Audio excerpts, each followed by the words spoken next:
ಸ್ನೇಹಿತರೆ, ಎಲ್ಲರಿಗೂ ನಮಸ್ಕಾರ. ಜೈ ಶ್ರೀರಾಮ್. ನಾವು ಈ ದಿನ ಅಯೋಧ್ಯೆಯಲ್ಲಿ ಶ್ರೀರಾಮನ ಪ್ರಾಣ ಪ್ರತಿಷ್ಠಾಪನೆಯ ಸಂದರ್ಭಕ್ಕಾಗಿ ಇಂದು ಶ್ರೀರಾಮ ಅಷ್ಟೋತ್ತರ ಶತನಾಮಾವಳಿಯನ್ನು ಹೇಳಿಕೊಳ್ಳೋಣ. ಓಂ ಶ್ರೀರಾಮಾಯ ನಮಃ. ಓಂ ರಾಮಭದ್ರಾಯ ನಮಃ.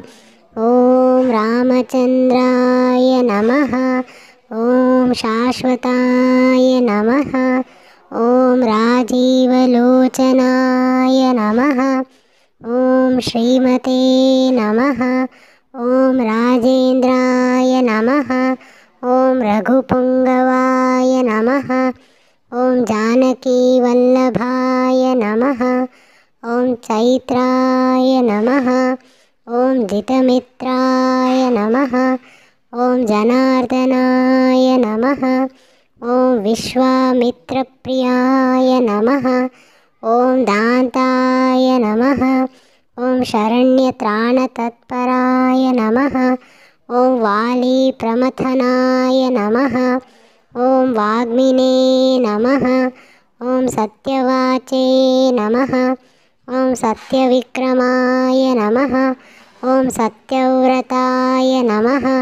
ಓಂ ವ್ರತಧರಾಯ ನಮಃ. ಓಂ ಸದಾ ಹನುಮದಾಶ್ರಿತಾಯ ನಮಃ. ಓಂ ಕೌಸಲ್ಯಾಯ ನಮಃ. ಓಂ ಕರಧ್ವಂಸಿನೇ ನಮಃ. ಓಂ ವಿರಾಧವಧಪಂಡಿತಾಯ ನಮಃ. ಓಂ ವಿಭೀಷಣ ಪರಿತ್ರಾಣಾಯ ನಮಃ. ಓಂ ಹರಕೋದಂಡಖಂಡನಾಯ ನಮಃ. ಓಂ ಸಪ್ತತಾಳಪ್ರಭೇತ್ರೇ ನಮಃ. ಓಂ ದಶಗ್ರೀವಶಿರೋಹರಾಯ ನಮಃ. ಓಂ ಜಾಮದಗ್ನ್ಯಮಹಾದರ್ಪದಳನಾಯ ನಮಃ. ಓಂ ತಾಟಕಾಂತಕಾಯ ನಮಃ. ಓಂ ವೇದಾಂತಸಾರಾಯ ನಮಃ. ಓಂ ವೇದಾತ್ಮನೇ ನಮಃ. ಓಂ ಭವರೋಗ್ಯೈಕಸ್ಯ ಭೇಷಜಾಯ ನಮಃ. ಓಂ ದೂಷಣತ್ರಿಶಿರೋಹಂತ್ರೇ ನಮಃ. ಓಂ ತ್ರಿಮೂರ್ತಯೇ ನಮಃ. ಓಂ ತ್ರಿಗುಣಾತ್ಮಕಾಯ ನಮಃ. ಓಂ ತ್ರಿವಿಕ್ರಮಾಯ ನಮಃ. ಓಂ ತ್ರಿಲೋಕಾತ್ಮನೇ ನಮಃ. ಓಂ ಪುಣ್ಯಚಾರಿತ್ರಕೀರ್ತನಾಯ ನಮಃ. ಓಂ ತ್ರಿಲೋಕರಕ್ಷಕಾಯ ನಮಃ. ಓಂ ಧನ್ವಿನ್ನೇ ನಮಃ.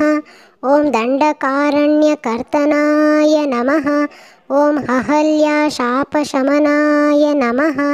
ಓಂ ಪಿತೃಭಕ್ತಾಯ ನಮಃ. ಓಂ ವರಪ್ರದಾಯ ನಮಃ. ಓಂ ಜಿತೇಂದ್ರಿಯಾಯ ನಮಃ. ಓಂ ಜಿತಕ್ರೋಧಾಯ ನಮಃ.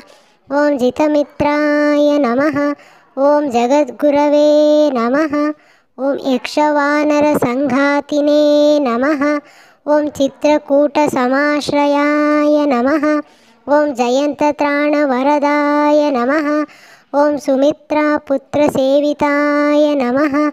ಓಂ ಸರ್ವದೇವಾಧಿದೇವಾಯ ನಮಃ.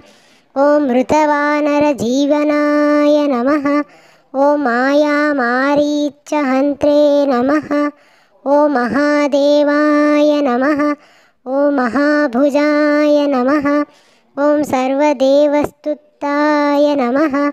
ಓಂ ಸೌಮ್ಯಾಯ ನಮಃ. ಓಂ ಬ್ರಹ್ಮಣ್ಯಾಯ ನಮಃ.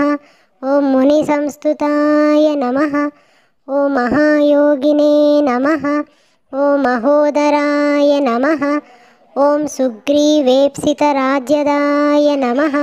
ಓಂ ಸರ್ವಪುಣ್ಯಾಧಿಕಫಲಾಯ ನಮಃ. ಓಂ ಸ್ಮೃತಸರ್ವಾಘನಾಶನಾಯ ನಮಃ. ಓಂ ಆದಿಪುರುಷಾಯ ನಮಃ. ಓಂ ಪರಮಪುರುಷಾಯ ನಮಃ. ಓಂ ಮಹಾಪುರುಷಾಯ ನಮಃ. ಓಂ ಪುಣ್ಯೋದಯಾಯ ನಮಃ. ಓಂ ದಯಾಸಾರಾಯ ನಮಃ. ಓಂ ಪುರಾಣಪುರುಷೋತ್ತಮಾಯ ನಮಃ. ಓಂ ಸ್ಮಿತವಕ್ತ್ರಾಯ ನಮಃ. ಓಂ ಮಿತಭಾಷಿಣೇ ನಮಃ. ಓಂ ಪೂರ್ವಭಾಷಿಣೇ ನಮಃ. ಓಂ ರಾಘವಾಯ ನಮಃ. ಓಂ ಅನಂತಗುಣಗಂಭೀರಾಯ ನಮಃ. ಓಂ ಧೀರೋದಾತ್ತಗುಣೋತ್ತರಾಯ ನಮಃ. ಓಂ ಮಾಯಾಮಾನುಷಚಾರಿತ್ರಾಯ ನಮಃ. ॐ महादेवादिपूजिताय नमः। ॐ सेतुकृते नमः। ॐ जितवाराशये नमः। ॐ सर्वतीर्थमयाय नमः। ॐ हरये नमः। ॐ श्यामाङ्गाय नमः। ॐ सुन्दराय नमः। ॐ शूराय नमः। ॐ पीतवासाय नमः। ॐ धनुर्धराय नमः। ॐ सर्वयज्ञाधिपाय नमः। ॐ यज्ञाय नमः। ॐ जरामरणवर्जिताय नमः। ॐ विभीषणप्रतिष्ठात्रे नमः। ॐ सर्वापगुणवर्जिताय नमः। ॐ परमात्मने नमः। ॐ परस्मै ब्रह्मणे नमः। ॐ सच्चिदानन्दविग्रहाय नमः। ॐ परस्मै ज्योतिषे नमः। ॐ परस्मै धाम्ने नमः। ॐ पराकाशाय नमः। ॐ परात्परस्मै नमः। ॐ परेशाय नमः। ॐ पारगाय नमः। ॐ पाराय नमः। ॐ सर्वदेवात्मकाय नमः। ॐ परस्मै नमः। इति ಶ್ರೀರಾಮಾಷ್ಟೋತ್ತರಶತನಾಮಾವಳಿः ಸಂಪೂರ್ಣಂ. ಸ್ನೇಹಿತರೆ, ನಾವೆಲ್ಲರೂ ಈ ವಿಡಿಯೋದಲ್ಲಿ ಶ್ರೀರಾಮ ಅಷ್ಟೋತ್ತರ ಶತನಾಮಾವಳಿಯನ್ನು ತಿಳಿದುಕೊಂಡಿದ್ದೇವೆ.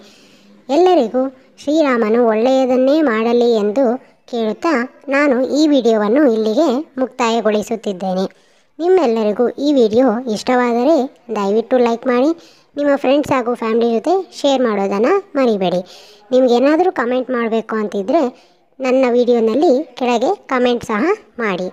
ಎಲ್ಲರಿಗೂ ಧನ್ಯವಾದಗಳು. ಜೈ ಶ್ರೀರಾಮ್.